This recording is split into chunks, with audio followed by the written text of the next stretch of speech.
So in the first season, you built your characters upon another one else's job, another one else's work, and so it wasn't easy, to come in after someone else's. Sure. And did you approach the character differently in the second season because you came in like you two? I don't know. It feels like I've never really left the job or Alicent, and so it's sort of been a continuation from season 1 for me. I've seen everyone quite a lot. We've been in contact with the writers quite consistently, and we're always talking about the character. So it doesn't feel. I mean, I'm definitely more comfortable in the world, but it doesn't feel like I've approached her differently. If that makes sense. Yeah, no, I would agree. I feel like the main sort of notable difference for me was just in feeling more comfortable. Like, I suppose it is different to have watched the first series, to have a much clearer sense of what the job at hand is, of the world that we're in, of the tone of the show.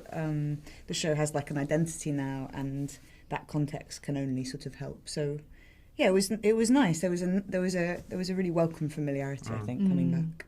Yeah, it's also more familiar to the people that watch the show.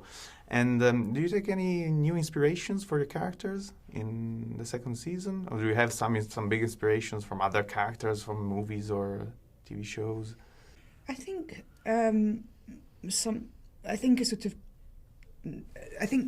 grief is a sort of motor in the show this season. And so I don't know about inspiration, but certainly that felt kind of fundamentally important. It's sort of true for almost all of the central characters.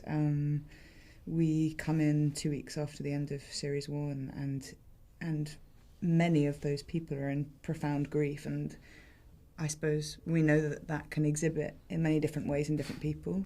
That grief is quite a volatile force, a shape-shifting force, and so trying to sort of think about that and kind of plot that to some extent, and almost always ask the question, no matter what the action is, how is grief at play here, felt like a useful area of investigation to me.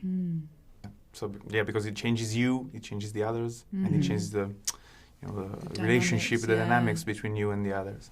And since we live in an era of spoilers everywhere, and since everything is written down already for this story, do you ever take a peek of what's going to happen to your characters, or do you just stick to the script? I mean, we read the book, so we sort of know how our characters, meet their end or not. But, it's all sort of been up for interpretation with the wonderful Ryan Condal and Sarah Hess. So, and also Rhaenyra and Alicent disappear for a big swathe of the chunk that we're inhabiting.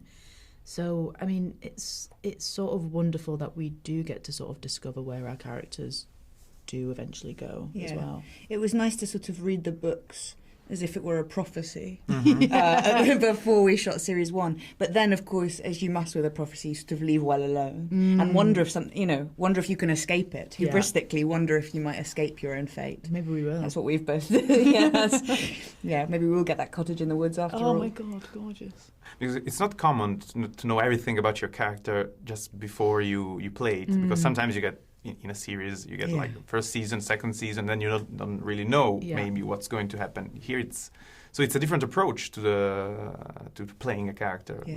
Yeah, slightly, but again, like, it is still all up for interpretation, and we don't necessarily know what's going to happen with our characters season 3.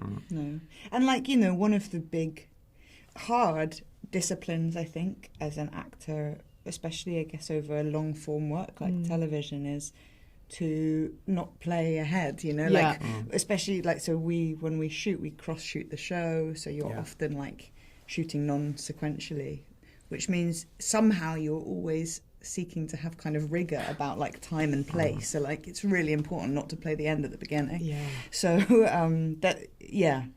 I don't know. Blocking that stuff out, being kind of blinkered to the in the present moment is like a big part of the challenge.